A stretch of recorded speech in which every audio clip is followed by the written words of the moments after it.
രണ്ട് വാക്യങ്ങൾ 5-ാം അധ്യായം 1-2 വാക്യങ്ങൾ പറയുന്നത് എന്തിനെ കുറിച്ചാണ്? വിശ്വാസത്തിലൂടെ കൈവന്ന നീതീകരണത്തെ കുറിച്ചാണ്.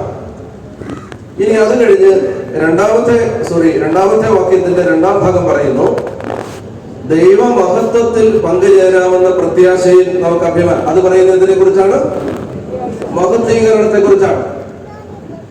റോമർ 5:1 പറയുന്നത് നീതീകരണത്തെ കുറിച്ച്, 2:b എങ്ങനെയാ പറയുന്നത്?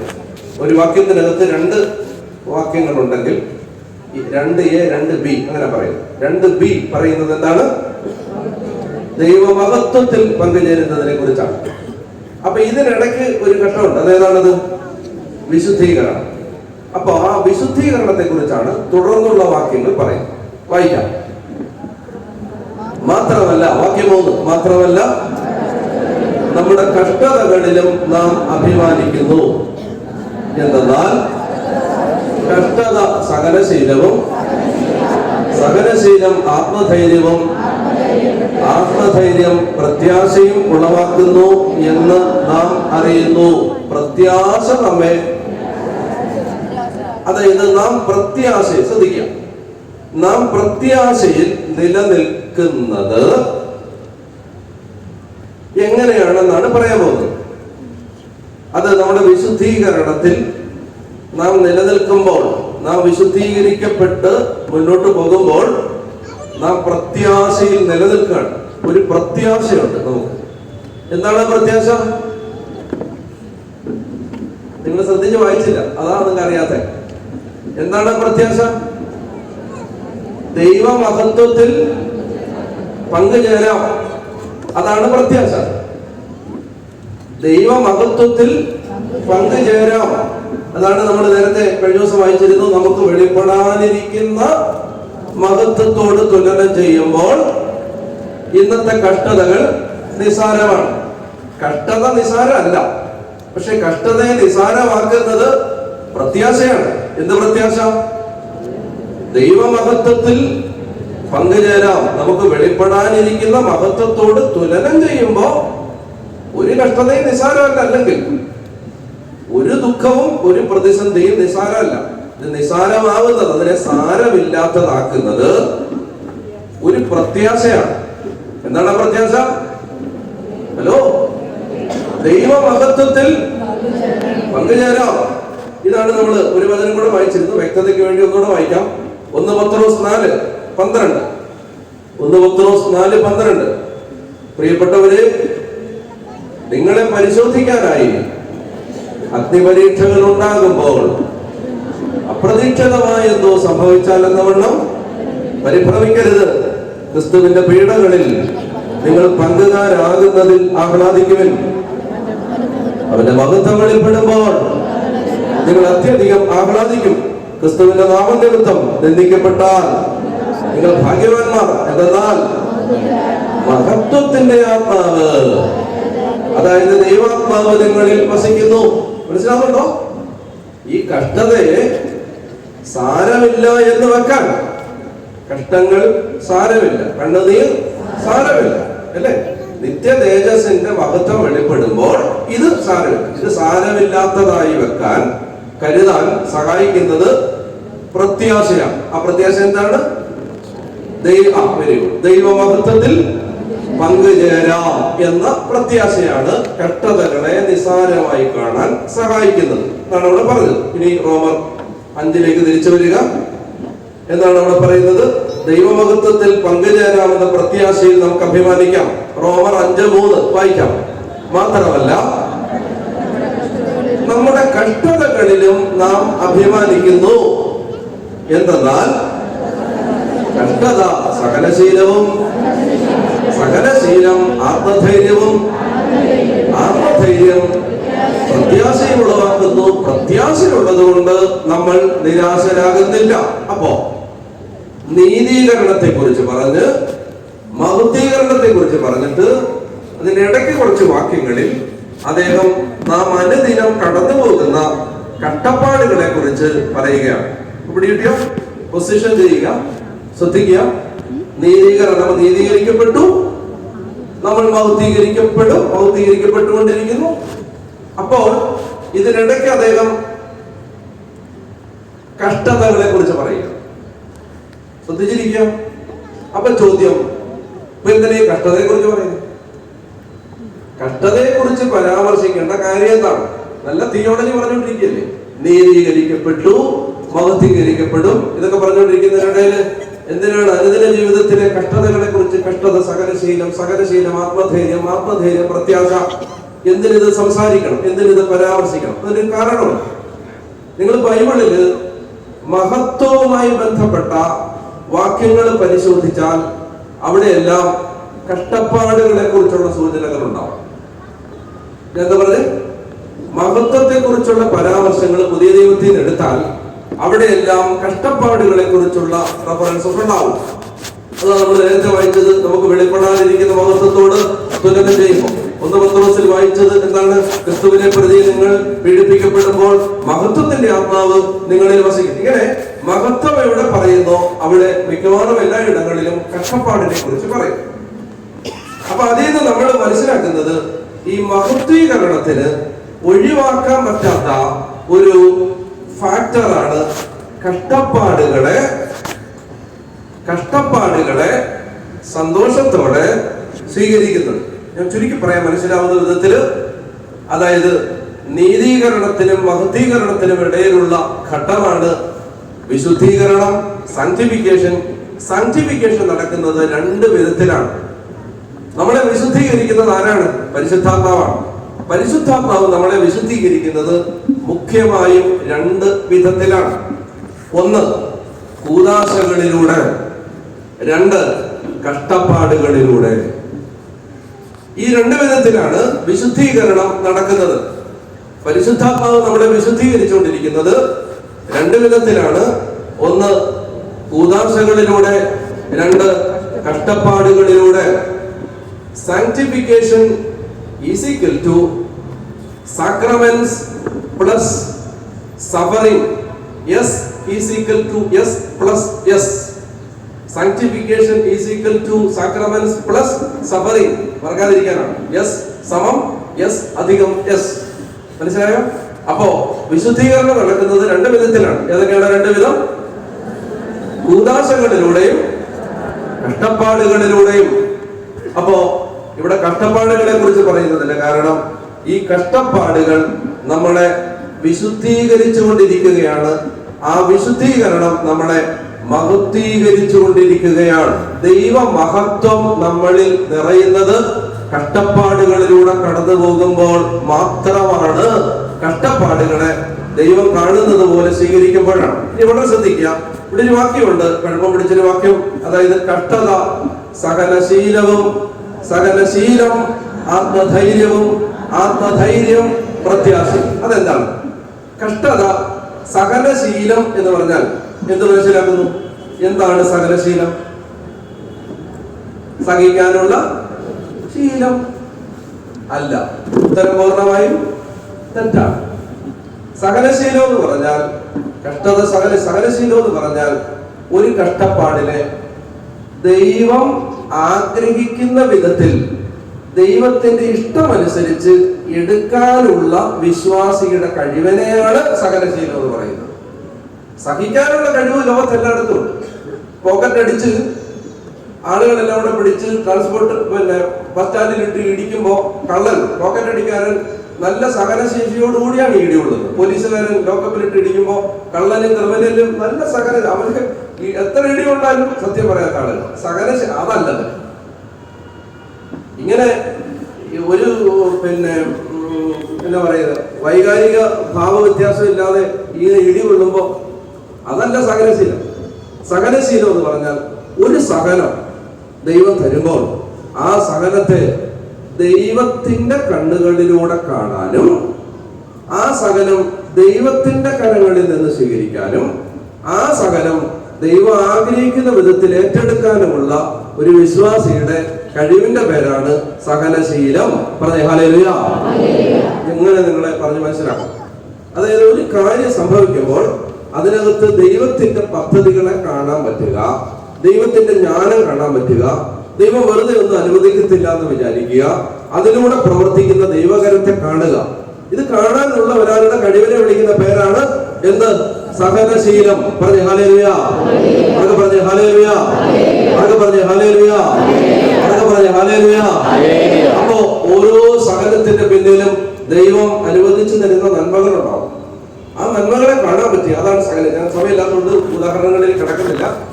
അതായത് സഹനശീലം. ദൈവം കാണുന്ന പോലെ സഹനത്തിൽ എടുക്കാനുള്ള കഴിവ്.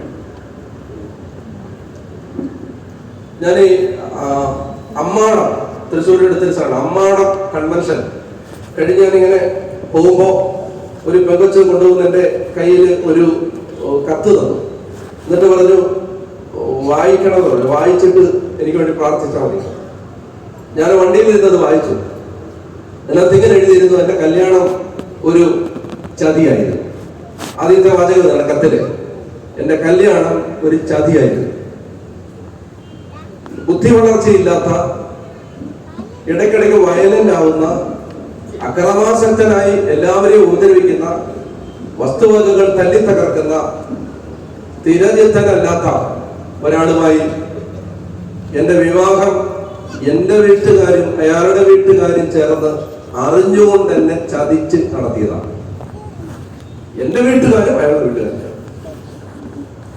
പാവപ്പെട്ട ഒരു കുടുംബമാണ്. കെട്ടിച്ചയക്കാൻ നിവൃത്തിയില്ലാത്തോണ്ട് കല്യാണം ആലോചനകളൊന്നും വരുമ്പോ സ്ത്രീധനം കൊടുക്കാൻ വഴിയില്ലാത്തോണ്ട് ഈ കാര്യങ്ങളൊക്കെ അതിന് വെച്ചുകൊണ്ട് രണ്ട് വീട്ടുകാരും തമ്മിൽ നടത്തിയ ഒരു കല്യാണം. ഈ പെൺകുട്ടിയുടെ കണ്ണിൽ ഇതൊരു ചതിയാണ്. ഡേ 1 മുതൽ അടിയാണ്, ഉപദ്രവമാണ്. കുറച്ച് കഴിയുമ്പോൾ ഇയാൾ വയലൻസ് മാറി കഴിയുമ്പോൾ പിന്നെ സ്നേഹമാണ്. പക്ഷെ പിന്നെ എപ്പോഴാ സ്വഭാവം മാറുന്നത് അറിയാൻ പറ്റില്ല. അപ്പൊ അവൾ എന്റെ അടുത്ത് ഇങ്ങനെ ആ കത്തിനകത്ത് എഴുതി പറഞ്ഞിരിക്കുകയാണ്, അച്ഛാ എവിടോട്ടെങ്കിലും ഓടി രക്ഷപ്പെട്ടാൽ മതിയെന്ന് ഞാൻ വിചാരിച്ചിരുന്ന നാടുകൾ. ആ നാടുകളിലാണ് ഞാൻ യൂട്യൂബിൽ ഒരു വചനം കേൾക്കുന്നത്.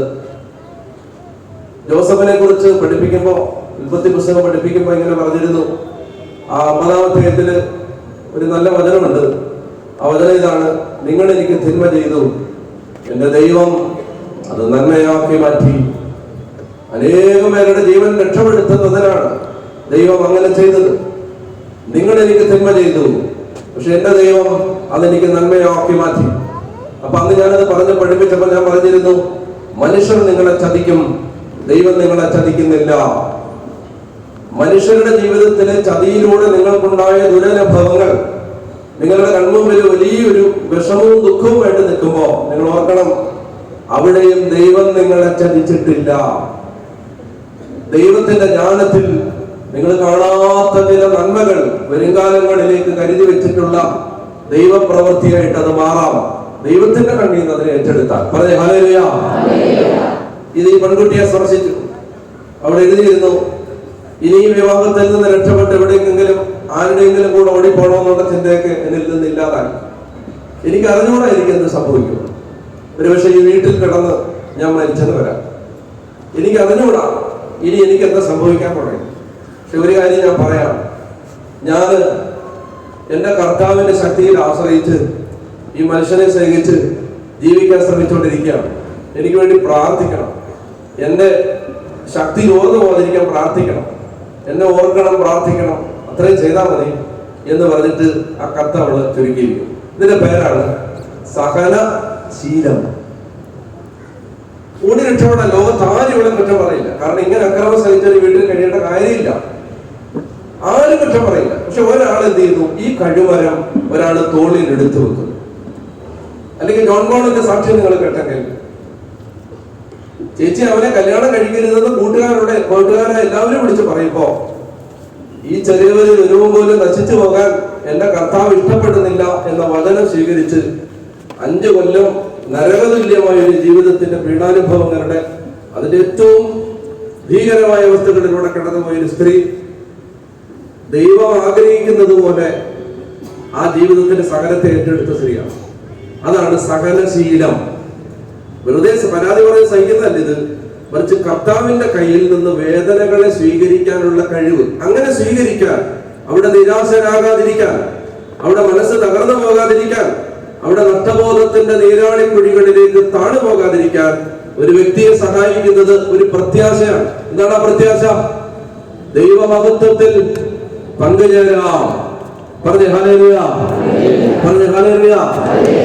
അതായത് മഹത്വത്തിൽ പങ്കുചേരാം. ദൈവം തരുന്ന ഒരു മഹത്വം ഉണ്ട് ഇതിന്. ദൈവം തരുന്ന ഒരു പാരിതോഷികമുണ്ട് ഇതിന്. ദൈവം തരുന്ന ഒരു സംരക്ഷണമുണ്ട് ഇതിന്. ദൈവം തരുന്ന ഒരു കരുതലുണ്ട് ഈ ജീവിതത്തില്. ദൈവം തരുന്ന നന്മകളുണ്ട് ഈ ജീവിതത്തില്. ഇതിന് നമ്മൾ കാണുന്നതിനും കേൾക്കുന്നതിനും നമ്മുടെ ഇന്ദ്രിയങ്ങൾ അനുഭവിച്ചറിയുന്നതിനും അപ്പുറത്തുള്ള വരുംകാല തലമുറകളിലേക്ക് നീണ്ടു പരന്നു കിടക്കുന്ന വിദൂര സാധ്യതകൾ ഈ സഹനത്തിൽ നിന്നുണ്ടാവുന്നുണ്ട്. തലമുറകൾ അനുഗ്രഹിക്കപ്പെടുന്നു. തലമുറകളുടെ വീണ്ടെടുപ്പ് നടക്കുന്നു. ഒരുപാട് ശുദ്ധീകരണാത്മാക്കളുടെ രക്ഷ പ്രാപിക്കുന്നു. ഒത്തിരി പേര് മാനസാന്തരപ്പെടുന്നുണ്ട്. നമ്മൾ കാണുന്നില്ല. ഈ കാണുന്ന ഈ ഇന്ദ്രിയ ഗോചരമായ ലോകത്ത്, അല്ലെങ്കിൽ ഇന്ദ്രിയം കൊണ്ട് തിരിച്ചറിയുന്ന ഒരു ലോകത്ത്, ഈ നമ്മുടെ കണ്ണും കാതും കൊണ്ട് കാണുകയും കേൾക്കുകയും ചെയ്യുന്ന ഒരു ലോകത്ത് നടക്കുന്ന കാര്യങ്ങൾക്കപ്പുറത്ത് ആത്മാവിന്റെ ലോകത്ത് കാര്യങ്ങൾ നടക്കുന്നുണ്ട്. പറഞ്ഞേ ഹല്ലേലൂയ. അപ്പൊ അതാണ് സകലശീലം. കഷ്ടത സകലശീലവും, സകലശീലം ആത്മധൈര്യവും. പറഞ്ഞേ ഹല്ലേലൂയ. ഇത് നമുക്ക് പറയാം, പറഞ്ഞാൽ മനസ്സിലാവും. അതുകൊണ്ടാണ് ഞാൻ ഒരിക്കലും ഒരു ഇടവകയിൽ ഇരിക്കുമ്പോ, ഞാൻ വികാരിച്ചതായിരുന്ന സ്ഥലങ്ങളിൽ അവിടുന്ന് ആളുകളുണ്ട് ഇവിടെ. ഞാൻ ആരോടും വഴക്കുന്നത് പോകില്ല. ഇങ്ങോട്ട് എന്തെങ്കിലും പറഞ്ഞാലും കഴിവൊന്നും പറയാതിരിക്കാൻ നോക്കും. പിന്നെ മാനസികമായിട്ട് ചിലപ്പോൾ ദേഷ്യമെങ്കിലും എന്തെങ്കിലും പറഞ്ഞാലും ഒരു പിടുത്തം വെച്ചൊക്കെ പറയത്തുള്ളൂ. പിടുത്തം പറയത്തുള്ളൂ. വഴക്കുണ്ടാക്കാൻ ഇഷ്ടമില്ല. കാരണം വഴക്കുണ്ടാക്കാത്തതിന്റെ കാരണം അത് ഞാൻ പറഞ്ഞുതരാം. വഴക്കുണ്ടാക്കാത്തതിന് ഒരു കാരണമുണ്ട്. അത് ഞാൻ കൊച്ചനായിട്ടിരിക്കുമ്പോ, ഈ കോന്നിയ വൈദിക ജില്ലയിൽ തണ്ണിത്തോട്ടിൽ കൊച്ചനായിട്ടിരിക്കുമ്പോ, അന്ന് ഈ കോന്നിയ വൈദിക ജില്ലയിലെ വികാരിയച്ഛൻ, വൈദിക ജില്ലയുടെ വികാരിയച്ഛൻ, ജില്ലാ വികാരിയച്ഛൻ നമ്മുടെ തടത്തിലച്ഛനാണ്. അപ്പൊ തടത്തിലച്ഛൻ, ഞാൻ ഇടവകയിൽ ഇങ്ങനെ പ്രയാസവും ഇങ്ങനെ എന്തെങ്കിലും ചെറിയ അഭിപ്രായ വ്യത്യാസമോ വഴക്കോ അങ്ങനെ എന്തെങ്കിലും ഉണ്ടെങ്കിൽ അച്ഛൻ എങ്ങനെ ഉണ്ടോ അങ്ങനെ എന്തെങ്കിലും ചോദിക്കുമ്പോ ഞാനിങ്ങനെ അച്ഛനോട് പറയും, അച്ഛാ ഇങ്ങനെ പ്രശ്നമുണ്ട്, പ്രയാസമുണ്ട്. ഒരു ദിവസം എന്നോട് പറഞ്ഞു, നീ ഞാനൊരു ഉപദേശം തരാന്ന് പറഞ്ഞു. പള്ളിയിൽ ആരോട് വഴക്കുണ്ടാക്കുന്നുണ്ട്. അച്ഛൻ പറഞ്ഞു തരികയാണ്. അച്ഛൻ പറയുകയാണ്, എന്റെ കാരണം എന്താണെന്നറിയാമോ? ഇവിടെ നമുക്ക് ഭാര്യ പിള്ളേരൊന്നും ഇല്ല. നീ അത് ഓർത്തോണം. നമ്മളോട് ആര് വഴക്കുണ്ടാക്കിയാലും അവന് ഭാര്യയും പിള്ളേരും ഉണ്ട്.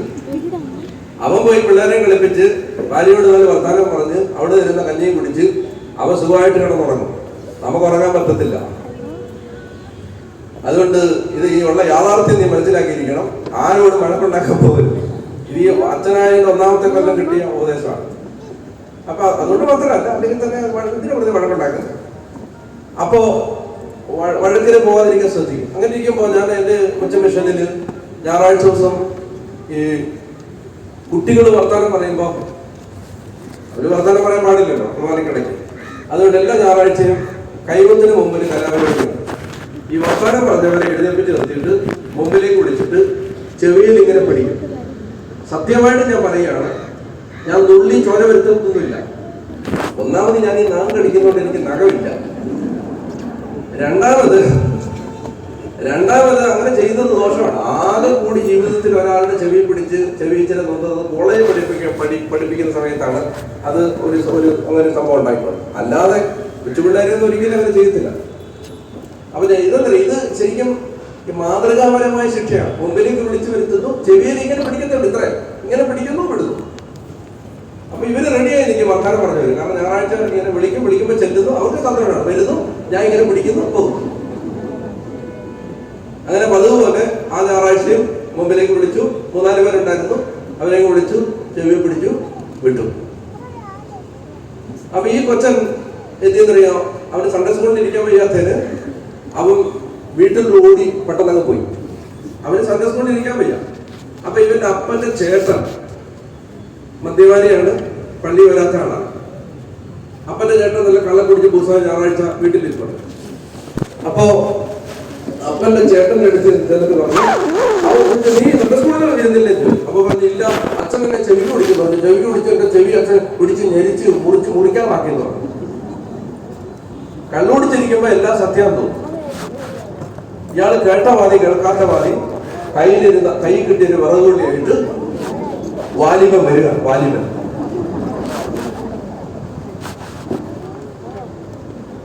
ഇനി ചെറിയൊരു ബാക്ക്ഗ്രൗണ്ടോടെ പറയാനുള്ളത്. ജീസസ് യൂത്തിലെ ചെറുപ്പക്കാര് അതിനു മുമ്പ് 2-3 ആഴ്ച മുമ്പ് എൻ്റെ അടുത്ത് വന്നിട്ട് പറഞ്ഞു, തിരുവനന്തപുരത്തെ തീരപ്രദേശങ്ങളിലെ ചെറുപ്പക്കാരെല്ലാം ഒത്തിരി പേര് കള്ളിനും കഞ്ചാവിനും അടിമകളാക്കി പോവാണ്.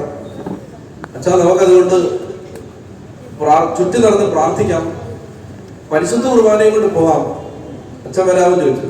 ഞാൻ വരാമെന്ന് പറഞ്ഞു. അങ്ങനെ ജീസസ് യൂത്തിലെ ചെറുപ്പക്കാര് ഞായറാഴ്ച രാവിലെ ധ്യാനകേന്ദ്രത്തിൽ വന്നു. ധ്യാനകേന്ദ്രം തുടങ്ങിയ 2017 സമയം. അപ്പോ ധ്യാനകേന്ദ്രത്തിൽ അവർ വന്നു. അപ്പൊ ഞാൻ പറഞ്ഞു, ഇവിടെ കുർബാന ഇവിടെ അല്ല, പള്ളിയിലാണ്, നിങ്ങൾ അങ്ങോട്ട് വരാൻ പറഞ്ഞു. അപ്പൊ ഇവര് വണ്ടിക്ക്, ജീസസ് യൂത്തിലെ കുറെ ചെറുപ്പക്കാര് വണ്ടിക്ക് എന്റെ ഇടവകയിൽ വന്നു. അപ്പൊ ഇടവകയിൽ കുർബാന അർപ്പിച്ചിട്ട് അവിടുന്ന് പരിശുദ്ധ കുർബാനയായിട്ട് തീരപ്രദേശങ്ങളിലേക്ക് പോകാൻ തീരുമാനിച്ചിരിക്കുന്ന ദിവസമാണ്. ഈ പശ്ചാത്തലം കൂടെ പറഞ്ഞാലേ ബാക്കി മനസ്സിലാവും. അപ്പൊ ഞാൻ ഈ കുർബാന കഴിഞ്ഞ് കൈമുത്തം കഴിഞ്ഞ് പെട്ടെന്ന് എനിക്ക് ഇവരുടെ കൂടെ ഈ കോസ്റ്റൽ ഏരിയയിലൂടെ മുഴുവൻ കുർബാനയും കൊണ്ട് ഞങ്ങൾ പോവാൻ, പ്രാർത്ഥിച്ചു പോവാൻ. അങ്ങനെ ഇരിക്കുന്ന സമയത്ത് വാലിബൻ വിറകുള്ളിയായിട്ട് വരിക. ഞാൻ ഒന്നും അറിയുന്നില്ല. എന്നോടൊരു ചേച്ചി ഒരു കത്തെഴുതി തരാമെന്ന് ചോദിച്ചു, കൊച്ചിന്റെ അഡ്മിഷൻ എന്ന കാര്യത്തിൽ. അപ്പൊ ഞാനിങ്ങനെ ഇരുന്ന് എഴുത്തെഴുതി ഒപ്പിട്ട് ഇങ്ങനെ കുനിഞ്ഞിരുന്ന് കൊടുക്കുമ്പോ ഒരു വലിയ തെറിയും കേട്ടു, ഒരു അലർച്ചയും കേട്ടു. അപ്പൊ ഞാൻ കണ്ണു ഉയർത്തി നോക്കിയപ്പോ വാലിബൻ വിറകുള്ളിയായിട്ട് നിൽക്കുകയാണ്. ഒരു 3-4 നല്ല തെറി പിടിച്ചിട്ട് എന്നെ അടിക്കാൻ, കൊച്ചിനെ നീ ചെവിക്ക് പിടിക്കൂടാന്ന് ചോദിച്ചുകൊണ്ട് അടിക്കാനായിട്ട് ഇങ്ങനെ അങ്ങ് വന്നു. എനിക്ക് ആദ്യം ഒന്നും മനസ്സിലായില്ല. കാരണം ഒന്നാമത് ജീവിതത്തിലെ ആദ്യത്തെ സംഭവമാണ് ഇത്. രണ്ടാമത് അതൊരു പാവപ്പെട്ട മനുഷ്യരുടെ സ്ഥലമാണ്. അവരൊന്നും അങ്ങനെയൊന്നും ഒരിക്കലും അച്ഛന്മാരോട് പെരുമാറുന്ന ആളുകളല്ല. അതിനേക്കാൾ വലിയ വില്ലന്മാരെ ഞാൻ കണ്ടിട്ടുണ്ട് വേറെ സ്ഥലങ്ങളിൽ. പക്ഷെ ഈ സ്ഥലത്ത് നമ്മളിത് പ്രതീക്ഷിക്കുന്നില്ല. അപ്പൊ അവിടെ നിന്ന് ആളുകളെല്ലാം പെട്ടെന്ന് പകച്ചു പോയി. കാരണം ഇങ്ങനെയൊന്നും അവിടെയൊന്നും ഉണ്ടായിട്ടേ ഇല്ല. ഇവന് പള്ളിയിൽ നിന്ന് വരുന്ന ആളെയല്ല. പള്ളിയിൽ ഇവിടെ ഇങ്ങനെയൊക്കെ സന്ദർഭങ്ങളിലേ കാണാൻ പറ്റും. അപ്പൊ ഇവ തെറിയ വിളിച്ചിട്ട് ഇതെടുത്ത് ഇങ്ങനെ, അപ്പൊ ഞാൻ വിചാരിച്ച അടി കിട്ടിയത്. പെട്ടെന്ന് ഈ സന്ദർഭത്തിൽ യാഥാർത്ഥ്യ ബോധത്തിലേക്ക് ഞാൻ വന്നിട്ട് ഒപ്പിട്ടിനി പോണമല്ലോ, ഇവിടെ ജീസസ് യൂത്ത് പിള്ളേരെല്ലാം നിൽപ്പുണ്ട് അവിടെ. അപ്പൊ ഞാൻ പെട്ടെന്ന് തിരിച്ചറിവിലേക്ക് വന്നു. ഞാൻ പറഞ്ഞു, അടിക്കുന്ന പെട്ടെന്ന് അടിക്കും, എനിക്ക് പോണമെന്ന് പറഞ്ഞു. ജീവികാരന്റെ പ്രദർശനങ്ങളാണ്, വേഗം അടിച്ചിട്ട് പോകാൻ പറഞ്ഞു. അവൻ എന്നെ അടിച്ചില്ല. ആ വിറക് അടിച്ച് അവിടെ ഒടിച്ച് ഒരു 5-6 തെറിയോടെ ഒടിച്ചിട്ട് തിരിച്ചു പോയി. അടി കിട്ടിയില്ല. അതിന് വേറെ എവിടെ ഒന്നാ വെച്ചിരിക്കുന്നത്, ഇവിടുന്ന് കിട്ടിയില്ല തന്നെ. അപ്പൊ ഏതായാലും അത് കഴിഞ്ഞു. ഒരു വല്ലായ്മ തോന്നി, ആളുകളൊക്കെ വിഷമിച്ച് നിൽക്കുകയാണ്. ഞാൻ സാരമില്ല, കുഴപ്പമില്ല, കണ്ടുപിടിച്ചിട്ടല്ലേ എന്നൊക്കെ പറഞ്ഞിട്ട് ഞാൻ വണ്ടിയെ കയറി. ദിവ്യാന്റെ പ്രദർശനം ഉണ്ടല്ലോ, അപ്പൊ അത് തലേ കിടക്കുന്നുണ്ട്. ഇത് തൽക്കാലത്തേക്ക് മറന്നു പോയി. ഭാഗത്ത് കയറിയിട്ട് പിള്ളേർ പ്രാർത്ഥനയും സുതിപ്പ് ആരാധനയും തുടങ്ങി. പിന്നെ ആ ഒരു മൂവ്മെന്റിലങ്ങ് പോയി.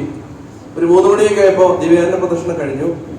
അത് കഴിഞ്ഞ് തിരിച്ചു വന്ന് പിള്ളേർക്കെല്ലാം ഭക്ഷണവും വാങ്ങിച്ചു കൊടുത്ത് ഞാനും ഭക്ഷണം കഴിച്ച് തിരിച്ചു വന്ന്. അപ്പൊ ഞാൻ പറഞ്ഞ ധ്യാനകേന്ദ്രം തുടങ്ങിയ സമയമാണ്. അവിടെ ആരുമില്ല. ഞാനും ഉണ്ടൊരു സെമിനാരിക്കാരനും ഉണ്ട്. അങ്ങനെ 2 പേരും ഉണ്ടോ. അപ്പൊ അവിടേക്ക് ചെന്നു. വലിയ വിജനമായ സ്ഥലമല്ലേ. ഈ വിജനമായ സ്ഥലത്ത് ഉച്ച കഴിഞ്ഞ് ചെന്ന് മുറിയിലോട്ട് കയറി കഴിയുമ്പോൾ തൊട്ട് ഈ രാവിലത്തെ സംഭവം എൻ്റെ അകത്തിങ്ങനെ കയറി വരാറ്. ഞാൻ കഥയൊക്കെ അടച്ചിട്ട് കുറച്ചു നേരം വെറുതെ ഇരിക്കാന്ന് വിചാരിച്ച് വെറുതെ ഇരുന്ന് ഞാനിങ്ങനെ ആലോചിച്ച, ദൈവമേ, ശരിക്കും അടി കിട്ടണ്ടായിരുന്നു. ഇതെന്തിനാണ് ഇതിപ്പോ സംഭവിച്ചത്? എന്താണ് ഇതിന്റെ ലെസൺ? ഞാൻ ആലോചിക്കാം. അങ്ങനെ ഞാൻ ചിന്തിച്ചുകൊണ്ടിരിക്കുന്ന സമയത്ത് എനിക്ക് നല്ല പ്രയാസമുണ്ട്. ആ സമയത്ത് എനിക്ക് നല്ല വിഷമമുണ്ട് അങ്ങനെ സംഭവിച്ചത്. അപ്പൊ ഞാൻ അങ്ങനെ ചിന്തിച്ചുകൊണ്ടിരിക്കുന്ന സമയത്ത് എന്റെ ഉള്ളിൽ നിന്ന് ഇങ്ങനെ ദൈവത്തിന്റെ സ്വരം വരികയാണ്. അതായത് നമുക്ക് ദൈവം പരീക്ഷയിടുന്നത് എങ്ങനെയാണെന്നറിയാം? പരീക്ഷയിടുന്നത് പഠിച്ച പാഠങ്ങള് നമ്മൾ ശരിക്കും പഠിച്ചോന്നറിയാൻ പരീക്ഷയിടും. അതുകൊണ്ട് യാക്കോബ് പറയുന്നുണ്ട്, പരീക്ഷകളിൽ അകപ്പെടുമ്പോൾ നിങ്ങൾ സന്തോഷിക്കാനാ പറയുന്നത്. കാരണം നിങ്ങൾക്ക് വലിയ പ്രതിഫലം കിട്ടാൻ പോവാണ്. പരീക്ഷ വരുമ്പോൾ ടെസ്റ്റ് പേപ്പർ പ്രൊമോഷന് വേണ്ടിയിട്ടാണ്. അപ്പൊ അതാണ് ടെസ്റ്റ്. അപ്പൊ ഇങ്ങനെ ദൈവാത്മാവ് സംസാരിക്കുകയാണ്, നീ ഇന്ന് പരിശുദ്ധ കുർബാനയും കൊണ്ട് ഇന്ന് ഈ തീരപ്രദേശത്തേക്കെല്ലാം പോയി. അപ്പൊ നീ എന്താണ് കൈ പിടിച്ചിരുന്നത്? പരിശുദ്ധ കുർബാന. എന്താണ് പരിശുദ്ധ കുർബാന? അതായത് ദൈവം, ആ ദൈവത്തിന് എത്രമാത്രം ചെറുതാകാവോ അത്രമാത്രം ചെറുതായിട്ട് സ്റ്റിൽ ദൈവമാണ്, പക്ഷെ ചെറുതായിട്ടിരിക്കുകയാണ്. നല്ലപോലെ തന്നെ ഫാൻ വെച്ചാൽ പറന്നു പോകും, ഫാൻ അതിന്റെ ഫുൾ സ്പീഡിൽ ഇട്ടാൽ പറന്നു പോകും. അതുപോലെ ആയിരിക്കുകയാണ് ദൈവം. ദൈവമാണ്, പക്ഷെ ദൈവം എന്ത് ചെയ്യുന്നു? ദൈവം ചുരുങ്ങി ചുരുങ്ങി ചുരുങ്ങി ചുരുങ്ങി ചുരുങ്ങി ചുരുങ്ങി ചുരുങ്ങി ചുരുങ്ങി അങ്ങേ അറ്റം പറ്റി ഒരു കാറ്റത്ത്, ചെറിയ കാറ്റത്ത് പറന്നു പോകുന്ന ഒരു അപ്പമായിട്ട് മാറിയിരിക്കുകയാണ്. ഇതാണല്ലോ നീ പിടിച്ചോണ്ട് പോയത്. എത്രയോ വേദികളിൽ എത്രയോ ആയിരങ്ങളോട് നീ പ്രസംഗിച്ചിട്ടുണ്ട്. ക്ഷമിക്കണം, കഷ്ടപ്പാടുകളെ സന്തോഷത്തോടെ സ്വീകരിക്കണം. ഇത് നിന്റെ ജീവിതത്തിലുണ്ടോ എന്ന് ഞാൻ എങ്ങനെ ടെസ്റ്റ് ചെയ്തേ? ഞാൻ നിങ്ങളോട് ചോദിക്കട്ടെ, നിങ്ങളെ വെള്ളത്തിലിടാതെ നിങ്ങൾക്ക് നീന്താൻ അറിയാൻ പറ്റുമെന്ന് അറിയാൻ പറ്റും? നിങ്ങൾ കരകി നിൽക്കുമ്പോൾ നിങ്ങൾ നീന്താൻ അറിയാമോ? പറയും. വെള്ളത്തിലിട്ടാലല്ലേ അറിയോ നീന്താൻ പറ്റുമോ? നിങ്ങൾക്ക് ക്ഷമിക്കാൻ കഴിവുണ്ടോ നിങ്ങൾക്ക് അറിയൂ? ഒരാളെ നിങ്ങളെ പ്രകോപിപ്പിച്ചാലല്ലേ അറിയൂ? നിങ്ങളെ ഒരാൾ തല്ലിയാലല്ലേ അറിയൂ നിങ്ങൾക്ക് തിരിച്ചടിക്കാതിരിക്കാൻ കൃപയുണ്ടോന്ന്? അതായത് നിങ്ങളുടെ വസ്തുക്കൾ എടുത്തോണ്ട് പോകുന്നവരോട് തിരികെ ചോദിക്കാതിരിക്കാൻ നിങ്ങൾക്ക് പറ്റുമോ എന്ന് ഒരാൾ എടുത്തോണ്ട് പോയാലല്ലേ അറിയോ? വായ്പ വാങ്ങാൻ ഇച്ഛിക്കുന്നവരെടുത്ത് ഒഴിഞ്ഞു മാറരുതെന്നും തിരിച്ചു കിട്ടുമെന്ന് പ്രതീക്ഷിച്ച് വായ്പ കൊടുക്കരുതെന്ന് പറഞ്ഞത് പാലിക്കാൻ പറ്റുമെന്ന് ഒരുത്തൻ നമ്മുടെ കയ്യിൽ പൈസ മാറ്റിട്ട് തിരിച്ചു തരാതിരിക്കുമ്പോഴല്ലേ അറിയൂ? അന്ന് ദൈവം എന്റെ ജീവിതത്തിൽ എന്നെ വലിയൊരു പാഠം പഠിപ്പിച്ചു.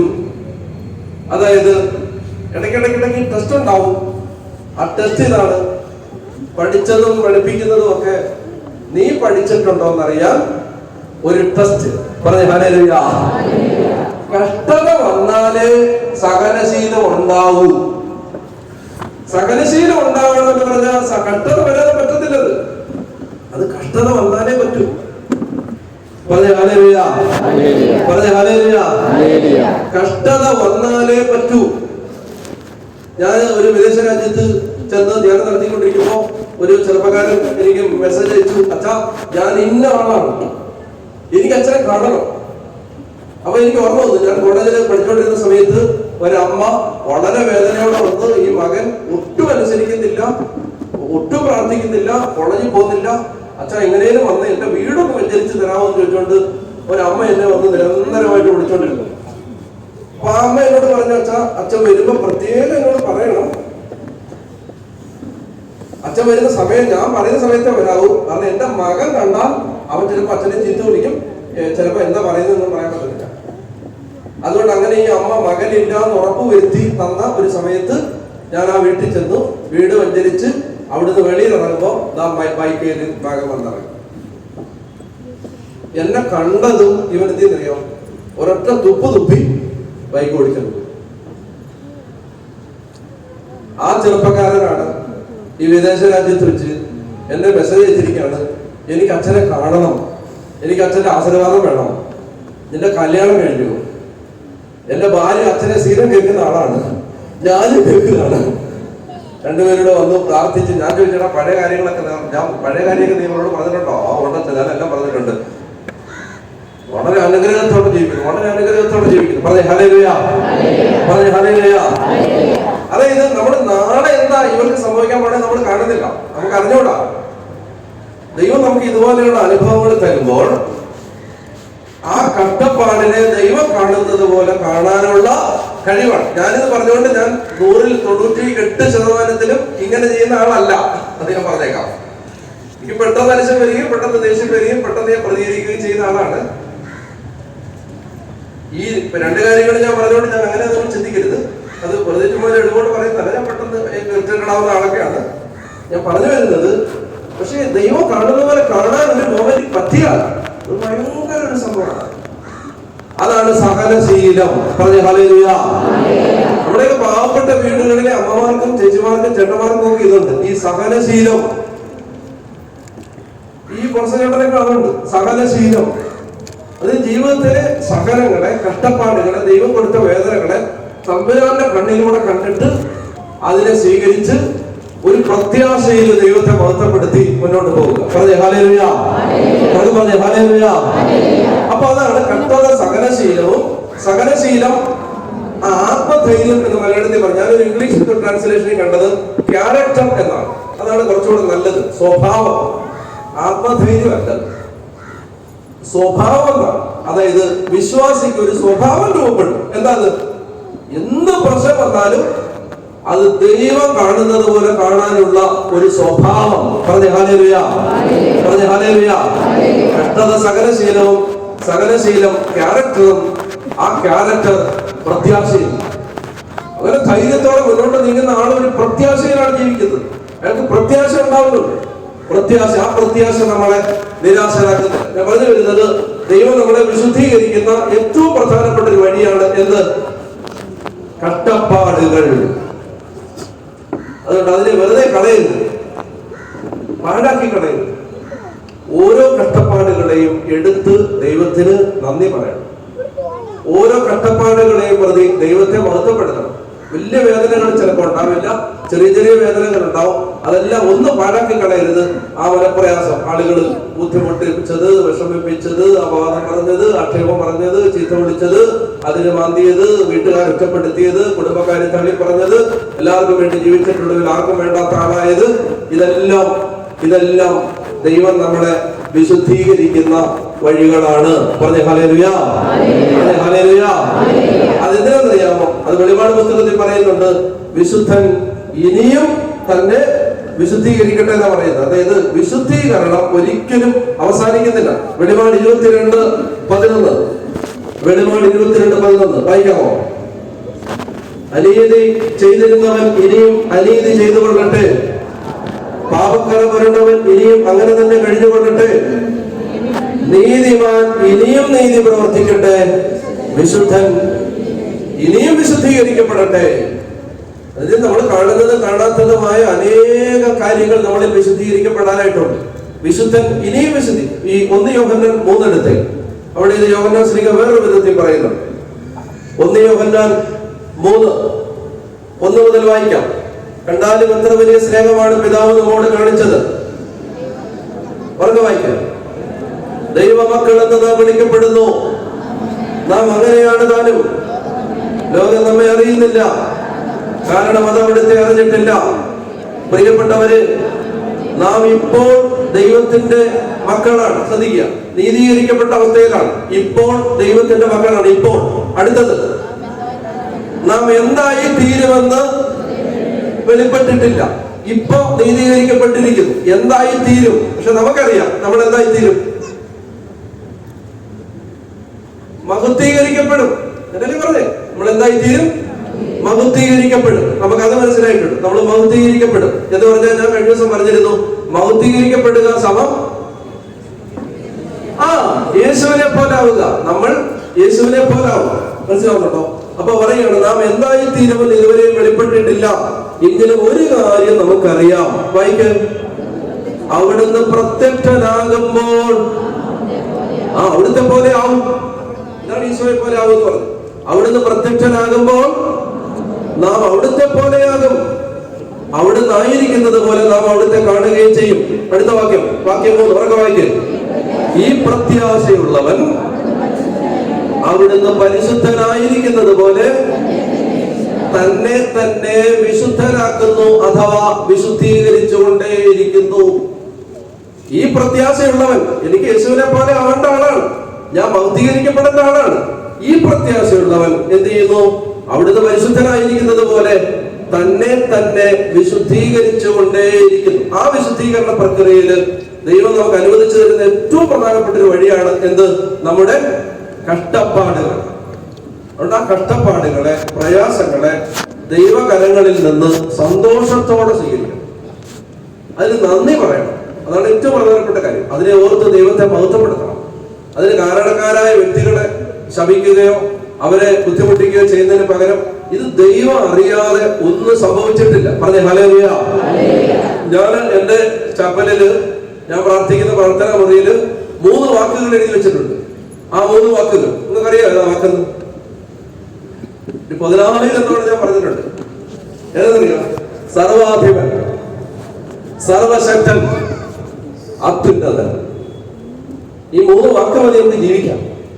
സർവാധിപൻ, സർവശക്തൻ, അത്യുന്നതൻ. പറയാമോ? സർവാധിപൻ, സർവശക്തൻ, അത്യുന്നതൻ. അതിങ്ങനെ എഴുതി വെച്ചിട്ടുണ്ട്, ലൈറ്റൊക്കെ ഇട്ട്. സർവാധിപൻ, സർവശക്തൻ, അത്യുന്നതൻ എന്ന് പറഞ്ഞ ജീവിതത്തിൽ എന്ത് സംഭവിച്ചാലും അത് സർവാധിപനായ, സർവശക്തനായ, അത്യുന്നതനായ ദൈവം അറിയാതെ സംഭവിക്കത്തില്ല. ഇനി എന്ത് സംഭവിച്ചാലും അപ്പോസ്തലൻ പറയുന്നുണ്ട്, മനോഹരമായ വചനമുണ്ട്. 2 കൊരിന്തോസ് 4.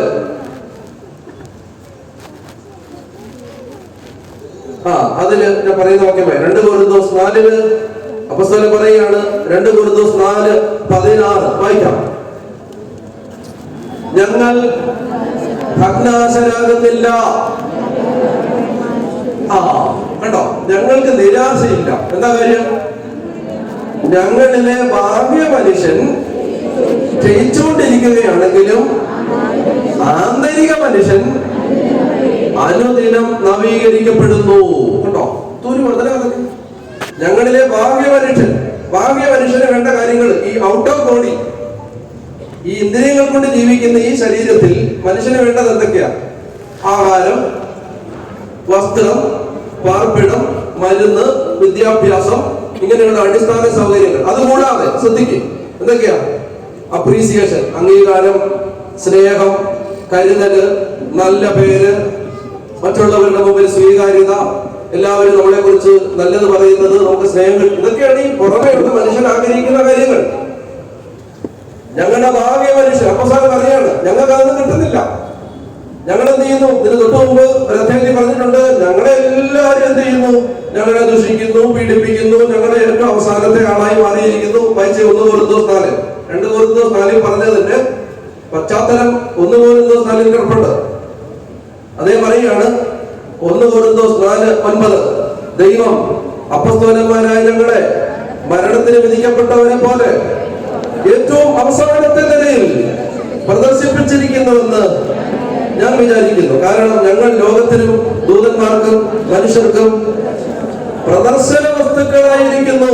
നിങ്ങൾ നോക്കി, ഞങ്ങൾ പ്രദർശന വസ്തുക്കളായിരിക്കുന്നു. എല്ലാവരും പറഞ്ഞിട്ട് ഇങ്ങനെ കുറ്റം പറയുകയും ആക്ഷേപിക്കുകയും അധിക്ഷേപിക്കുകയും ഒക്കെ ചെയ്യുന്ന പ്രദർശന വസ്തുക്കളായി ഞങ്ങൾ മാറിയിരിക്കുന്നു. പറഞ്ഞേ ഹല്ലേലൂയ.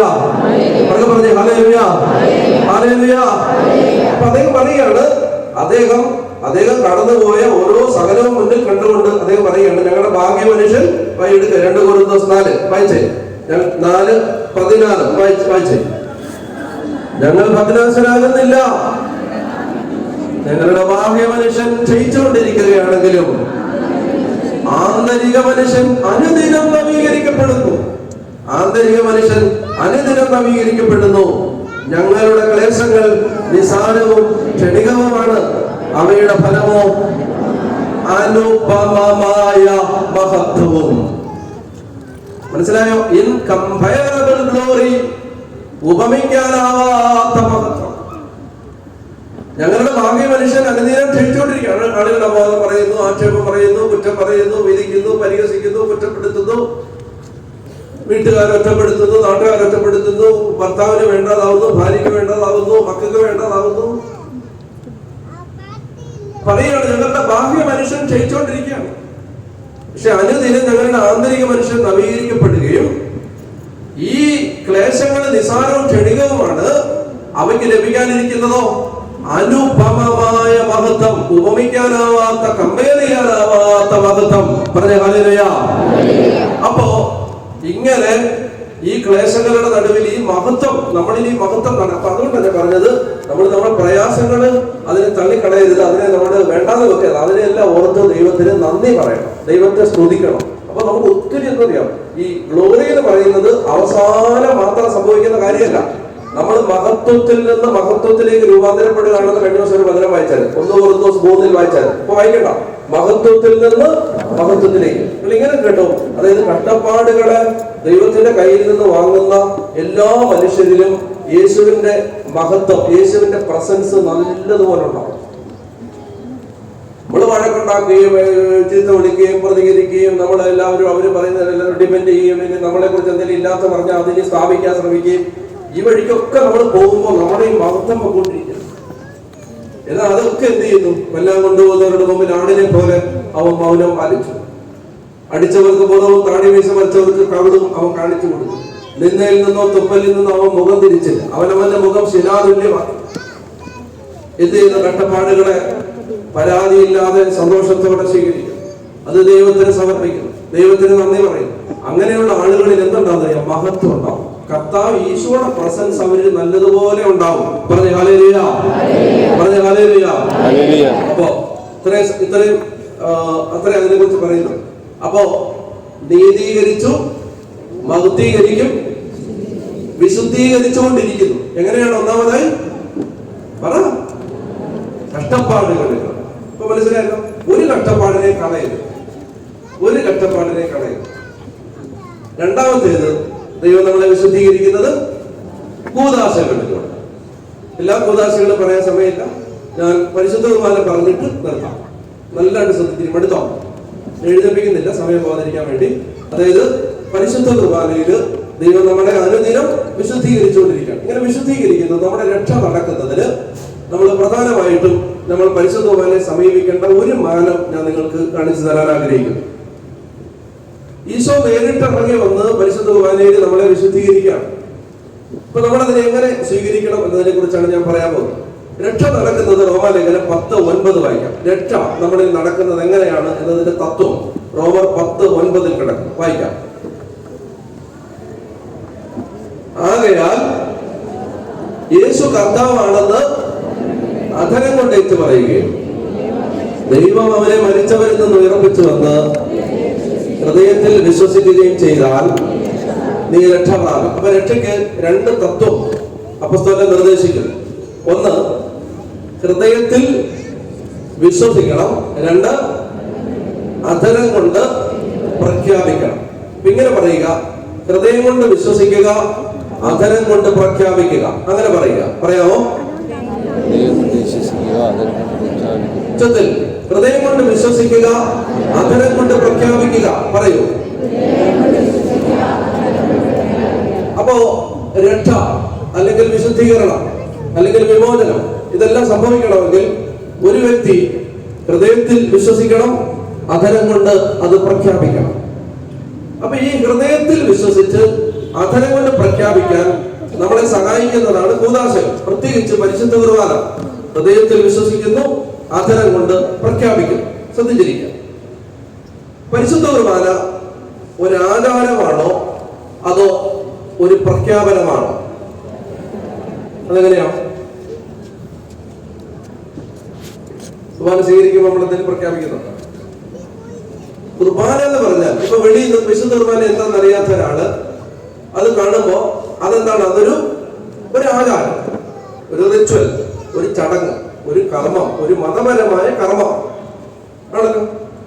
എന്റെ ചോദ്യം, ഇതൊരു മതപരമായ കർമ്മമാണെങ്കിൽ അതിൽ നിന്ന് രക്ഷ കിട്ടില്ല. രക്ഷ കിട്ടണമെങ്കിൽ എന്ത് ചെയ്യണം? ഹൃദയത്തിൽ വിശ്വസിക്കണം, ആദരം കൊണ്ടേറ്റ് പറയണം. അപ്പൊ നമുക്ക് കണ്ടെത്താനുള്ളത് പരിശുദ്ധ കുർബാന ഒരു ആചാരമല്ല, മറിച്ചൊരു വിശ്വാസം പ്രഖ്യാപനമാണ്. പറഞ്ഞേ ഹല്ലേലൂയ. പരിശുദ്ധ കുർബാന നിങ്ങൾ ഇത് നിങ്ങളുടെ ഹൃദയത്തിന് അടിയിൽ എഴുതണം. വിശുദ്ധ കുർബാന നമുക്കൊരു ആചാരമല്ല, മറിച്ച് വിശ്വാസ പ്രഖ്യാപനമാണ്. ഞങ്ങൾ ഹൃദയത്തിൽ വിശ്വസിക്കുന്ന ചില കാര്യങ്ങൾ ഞങ്ങൾ പ്രഖ്യാപിക്കുന്നതാണ് ഞങ്ങളുടെ കുർബാന അർപ്പണം. അത് സിംബൽ, അടയാളങ്ങളിലൂടെ, പ്രതീകങ്ങളിലൂടെ, പ്രാർത്ഥനകളിലൂടെ പ്രഖ്യാപിച്ചുകൊണ്ടിരിക്കുക. ഒരു വചനം എടുക്കാം. 1 കൊരിന്തോസ് 11:23 മുതൽ. 1 കൊരിന്തോസ് 11:23 മുതൽ വായിക്കാം. വായിച്ചോളുക. കർത്താവിൽ നിന്ന് എനിക്ക് ലഭിച്ചതും ഞാൻ നിങ്ങളെ പരിരേൽപ്പിച്ചതുമായ കാര്യം ഇതാണ്: കർത്താവായ യേശു താൻ ഒറ്റിക്കൊടുക്കപ്പെട്ട രാത്രിയിൽ അപ്പമെടുത്ത് കൃതജ്ഞത അർപ്പിച്ചതിന് ശേഷം അത് മുറിച്ചുകൊണ്ട് അരുളി ചെയ്തു, ഇത് നിങ്ങൾക്ക് വേണ്ടിയുള്ള എന്റെ ശരീരമാണ്, എന്റെ ഓർമ്മയ്ക്കായി നിങ്ങൾ ഇത് ചെയ്യുവിൻ. അപ്രകാരം തന്നെ അത്താഴത്തിന് ശേഷം പാനപാത്രം എടുത്ത് അരുളി ചെയ്തു, ഇത് എന്റെ രക്തത്തിലുള്ള പുതിയ ഉടമ്പടിയാണ്, നിങ്ങൾ ഇത് പാനം ചെയ്യുമ്പോഴെല്ലാം എന്റെ ഓർമ്മയ്ക്കായി ചെയ്യുവിൻ. 26 വരയിട്ട് വെച്ചേക്കണം, എഴുതി വെക്കണം. 26 വായിക്കാം. നിങ്ങൾ ഈ അപ്പം ഭക്ഷിക്കുകയും ഈ പാത്രത്തിൽ നിന്ന് പാനം ചെയ്യുകയും ചെയ്യുമ്പോഴെല്ലാം. നിർത്തുക. ഇവിടെ പറയുകയാണ്, ഈശോ താൻ ഒറ്റിക്കൊടുക്കപ്പെട്ട രാത്രിയിൽ അപ്പം എടുത്തു, പാനപാത്രം എടുത്തു. ഇതാണ് എനിക്ക് സഭയിൽ നിന്ന് പകർന്നു കിട്ടിയ പാരമ്പര്യം, ഇത് നമ്മൾ ചെയ്യുന്നത് ഇതാണ് എന്ന് പറഞ്ഞിട്ട് അദ്ദേഹം പറയാം. ശ്രദ്ധിച്ചിരിക്കുക, നിങ്ങൾ ഈ അപ്പം ഭക്ഷിക്കുമ്പോൾ, നിങ്ങൾ ഈ പാത്രത്തിൽ നിന്ന് കുടിക്കുമ്പോൾ എന്ന് പറഞ്ഞാൽ, മറ്റൊരു വാക്യത്തിൽ പറഞ്ഞാൽ നിങ്ങൾ കുർബാനയിൽ പങ്കെടുത്ത് യേശുവിന്റെ ശരീരരക്തങ്ങൾ സ്വീകരിക്കുമ്പോൾ എന്നല്ലേ എന്റെ അർത്ഥം.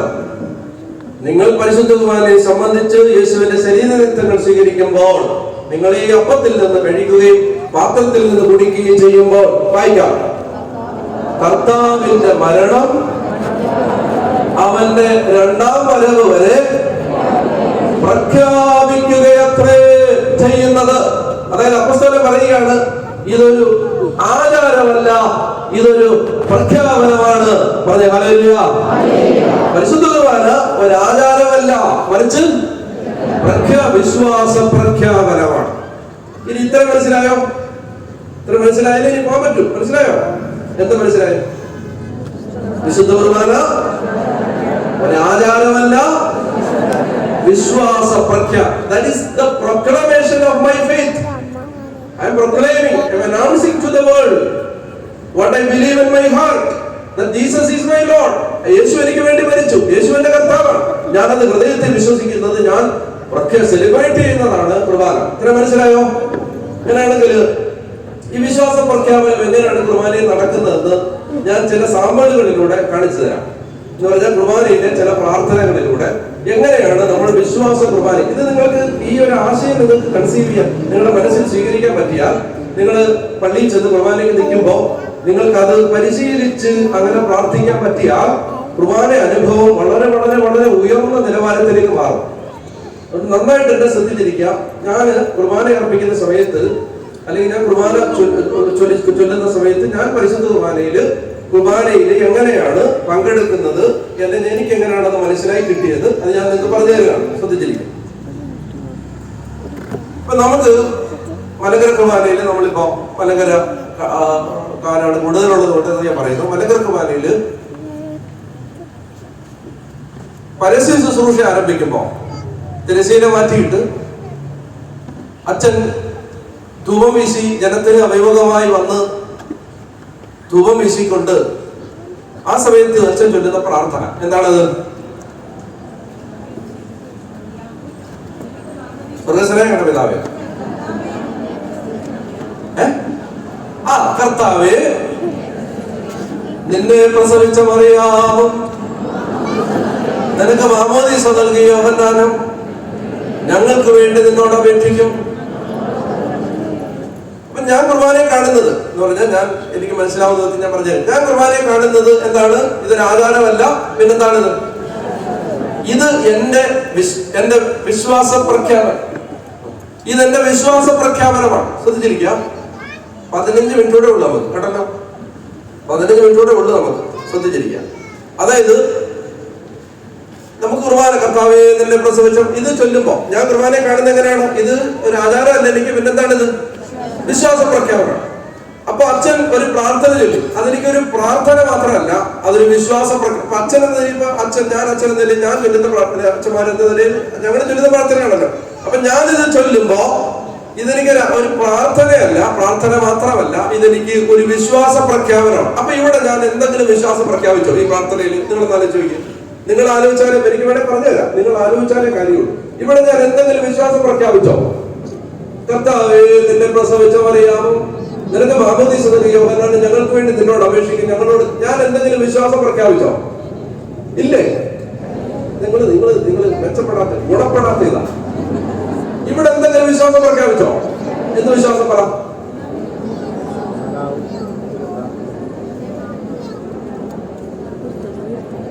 എനിക്ക് ബോക്സിന്റെ അടുത്ത് തന്നെ ചെവിയൊക്കെ തന്നെ പറ.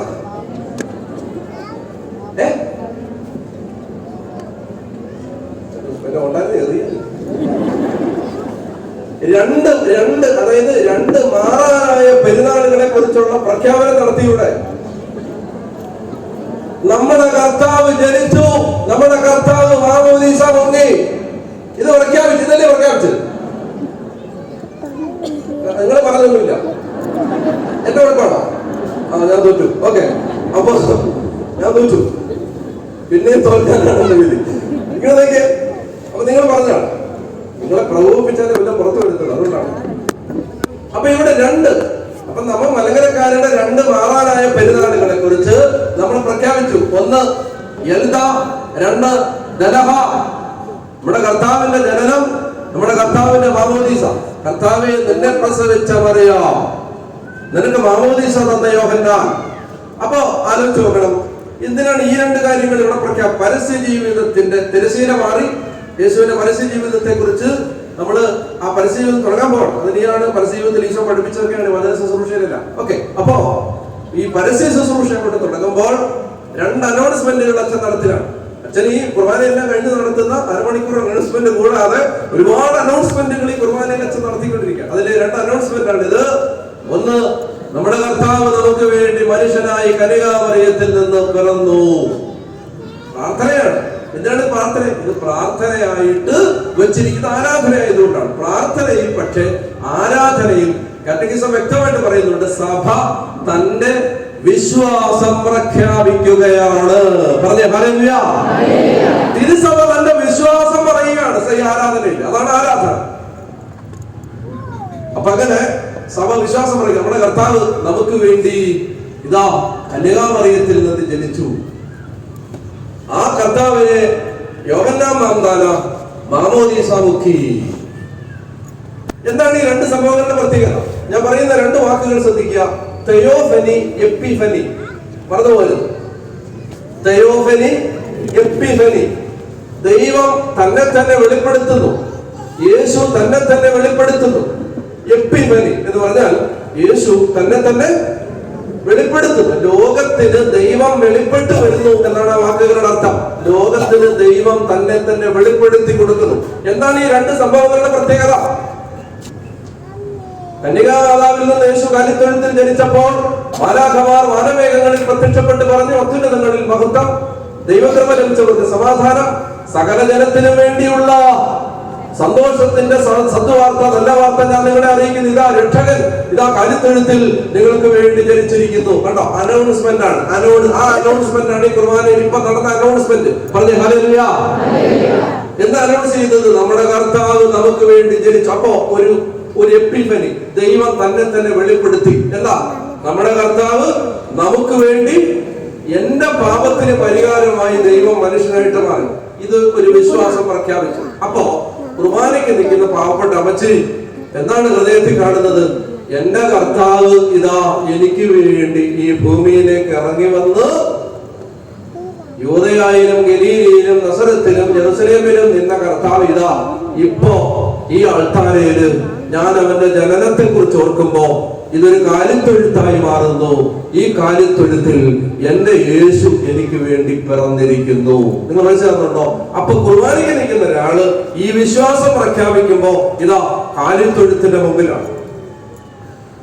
ഇനി പറയാണ്, യോഹന്നാൻ അവന് മാമോദീസ കൊടുത്തു. മാമോദീസ കൊടുത്തപ്പോ സ്വർഗത്തിൽ നിന്ന് തങ്കപ്രാവ് ഇറങ്ങി വന്ന് പിതാവ് ഇങ്ങനെ അരുളി ചെയ്തു, ഇവന്റെ പ്രിയപുത്രൻ, ഇവന് ഞാൻ പ്രസാദിച്ചിരിക്കുന്നു. ഇതാ ദൈവം സാക്ഷ്യപ്പെടുത്തുകയാണ്, ഇവന്റെ പുത്രൻ. ഇതാ വീണ്ടും ദൈവം വെളിപ്പെടുന്നു. അപ്പൊ നമ്മൾ എന്ത് ചെയ്യുന്നു? ജോർദാൻ നദിയുടെ തീരത്തേക്ക് നിൽക്കുന്നു. അവിടെ നമ്മുടെ കർത്താവ് ദൈവപുത്രനായ യേശുവാണ് ഇത് എന്ന് നമ്മൾ മനസ്സിലാക്കുന്നു. ദൈവം നമുക്ക് വേണ്ടി മനുഷ്യനായിരുന്നു. ആ മനുഷ്യനായത് ദൈവപുത്രനായ, ദൈവം പ്രസാദിച്ച തന്റെ പുത്രനാണെന്നും അവനെ ദൈവം നമുക്ക് വേണ്ടി തന്നെന്നും നമുക്ക് വെളിപാട് കിട്ടിയ രണ്ട് സംഭവങ്ങൾ ഇതാ പുരോഹിതൻ ദൈവജനത്തിന്റെ പ്രതിനിധിയായി നിന്ന് ആ വിശ്വാസ പ്രഖ്യാപനം നടത്തുന്നു. ശ്രദ്ധിക്കുക, ഏറ്റവും പ്രാക്ടിക്കൽ ടേംസിൽ പറയാം. ശ്രദ്ധിക്കുക, ഇത് പറയുമ്പോൾ തിരശീല മാറുമ്പോൾ നമ്മൾ കാണുന്നത് നമ്മുടെ വികാരിയച്ഛനെ അല്ല, നമുക്ക് വേണ്ടി ഈ ഭൂമിയിലേക്ക് ഇറങ്ങി വന്ന് നമ്മളെ രക്ഷിക്കാൻ ഇതാ തയ്യാറായി നിൽക്കുന്ന യേശുവിനെ നമ്മുടെ മനോമുഖരങ്ങളിൽ നമ്മൾ കാണുകയാണ്. അങ്ങനെ കാണുന്നു എന്ന ബോധ്യം വന്നതുകൊണ്ടാണ് പിതാക്കന്മാർ അതിനുശേഷം ആ യേശുവിനെ ആരാധിക്കുന്ന 2 പ്രാർത്ഥനകൾ കുർബാനക്രമത്തിൽ എഴുതി തന്നത്. ഇനി വരുന്ന 2 പ്രാർത്ഥനകൾ സ്വഭാവപ്രകാരം മരണമില്ലാത്തവരും. അത് ആരോടുള്ള പ്രാർത്ഥനയാണ്? പിതാവിനോടുള്ള പ്രാർത്ഥനയാണോ? പുത്രനോടുള്ള പ്രാർത്ഥനയാണോ? പരിശുദ്ധാത്മാവിനോടോ? ആരോടുള്ള? ആർക്കും ഒരു വിഷമം തോന്നണ്ട അല്ലേ? എല്ലാവരും കൂടെ ഈ സ്വഭാവം അത് ഞാൻ നിങ്ങളെ കൊണ്ട് ചൊല്ലിക്കുന്നില്ല. കാരണം ലോകത്ത് എവിടെല്ലാം ഇത് ചൊല്ലിച്ചിട്ടുണ്ടോ അവിടെല്ലാം ഇത് കുറച്ച് കഴിയുമ്പോൾ ഇവിടുന്ന് മാറി വിശ്വാസ പ്രമാണത്തിലേക്ക് പോയി സൗമകാരസ പറഞ്ഞ് അവസാനിപ്പിക്കും. അതുകൊണ്ട് അത് ചൊല്ലിച്ച് ആ സാഹസത്തിന് ഞാൻ മുതിരുന്നില്ല. അതുകൊണ്ട് നിങ്ങൾക്ക് അറിയാൻ വിചാരിക്കുന്നു. സ്വഭാവപ്രകാരം നമുക്ക് തന്നെ കൺഫ്യൂഷൻ ആയി അവസാനം നമ്മൾ തന്നെ സൗമകാരസ പറഞ്ഞ് നിർത്തേണ്ടി വരും. ഈ സ്വഭാവപ്രകാരം തന്റെ കൃപയാൽ വിശുദ്ധിയും മഹത്വവും എളുപ്പമുള്ള ദൈവമാതാവായ കന്യകാമറിയാമിൽ നിന്ന് ഭേദം കൂടാതെ മനുഷ്യനായി തീരുകയും ഞങ്ങൾക്ക് വേണ്ടി കുരിശിലിറക്കപ്പെടുകയും ചെയ്തവനായി സ്വർഗീയ പിതാവിന്റെ ഏകപുത്രനും വചനവും രാജാവുമായ എന്റെ കർത്താവേ, ഞാൻ നിന്നെ പുകഴ്ത്തുന്നു. ആരോടുള്ള പ്രാർത്ഥനയാണ്? പുത്രനായ യേശുവിനോടുള്ള പ്രാർത്ഥനയാണ്. പുത്രനെ ആരാധിക്കുന്ന പ്രാർത്ഥനയാണിത്.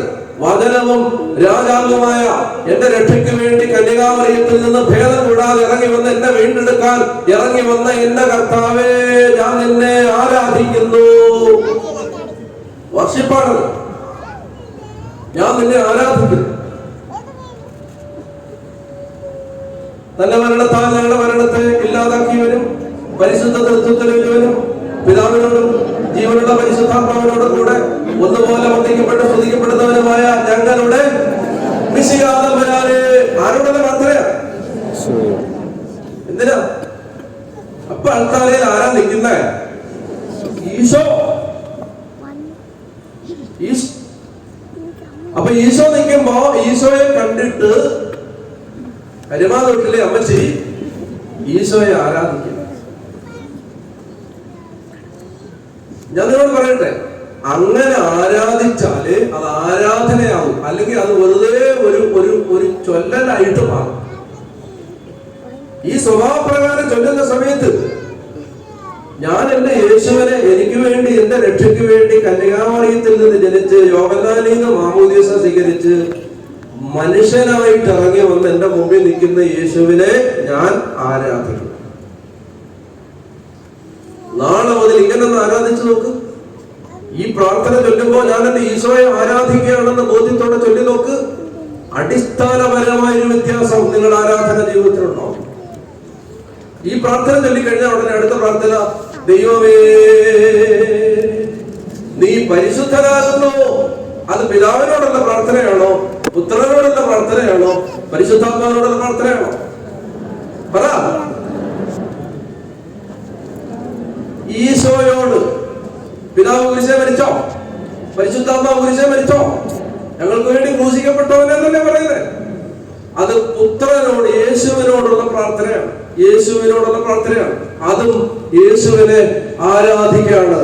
ദൈവമേ, യേശുവിനെ വിളിക്കുകയാണ്. ദൈവമേ നീ പരിശുദ്ധൻ. ബലവാനേ നീ പരിശുദ്ധൻ. മരണമില്ലാത്തവരെ നീ പരിശുദ്ധൻ. ഞങ്ങൾക്ക് വേണ്ടി ക്രൂശിക്കപ്പെട്ടവരെ ഞങ്ങളോട് കരുണ ചെയ്യണം. വർഷിപ്പാണ്. വിശ്വാസം പ്രഖ്യാപിക്കുമ്പോൾ നാം രക്ഷ പ്രാപിക്കും. ഇങ്ങനെ എനിക്ക് നേരെയില്ല. ഇനി നിങ്ങൾ ഓരോന്നും എടുക്കണം, ഓരോ പ്രാർത്ഥനയും. എന്നിട്ട് നോക്കണം, ആലോചിച്ച് നോക്കണം, എന്തിനാണ് ഈ പ്രാർത്ഥന ഇപ്പൊ ഇവിടെ പങ്കുവച്ചിരിക്കുന്നത്. അത് മനസ്സിലാവുന്നില്ല, അറിയാവുന്ന ആരോടെങ്കിലും ചോദിക്കണം, ചോദിച്ച് മനസ്സിലാക്കണം.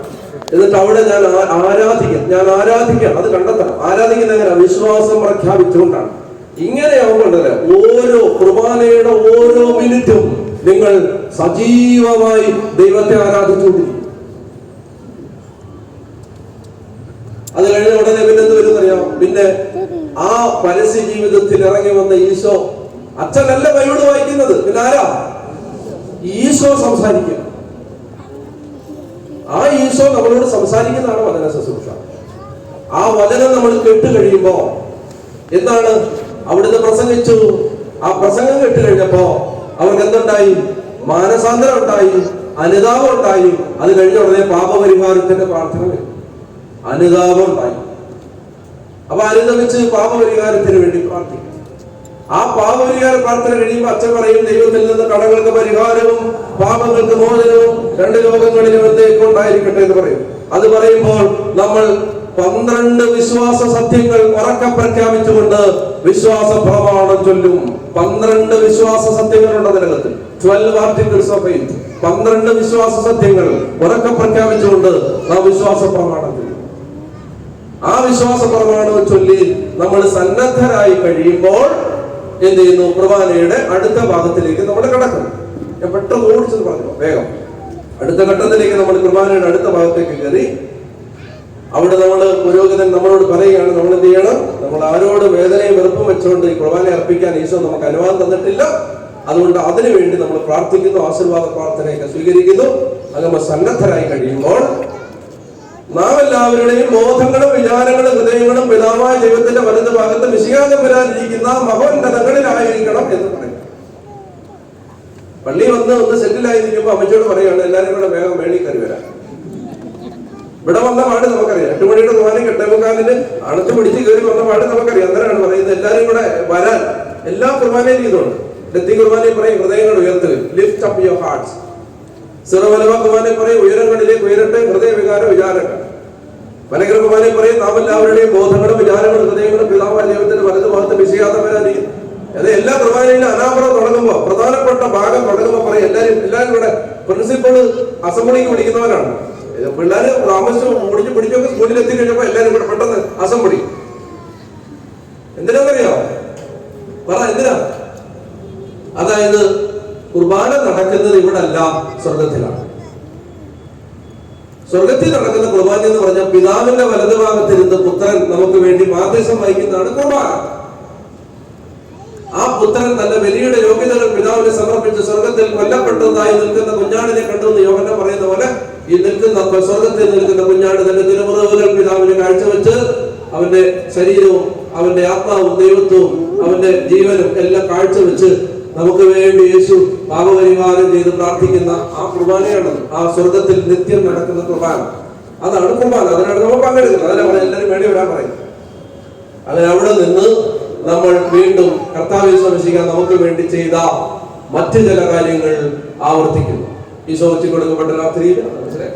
അപ്പൊ അങ്ങനെ എങ്ങനെയാണ് പോട്ടെ, നേരമില്ല. നിങ്ങൾ സമയമെടുത്ത് ഓരോന്ന് വായിച്ച് മനസ്സിലാക്കുക, പഠിക്കുക. അപ്പോ എനിക്ക് പറയാനുള്ള കാര്യം ഇതിന്റെ പ്രിൻസിപ്പിൾ ഞാൻ പറയാം. അത് ബാക്കി നിങ്ങൾക്ക് വായിച്ചു നോക്കാവുന്നേ ഉള്ളൂ. ഇതിന്റെ തത്വം എന്താണ്?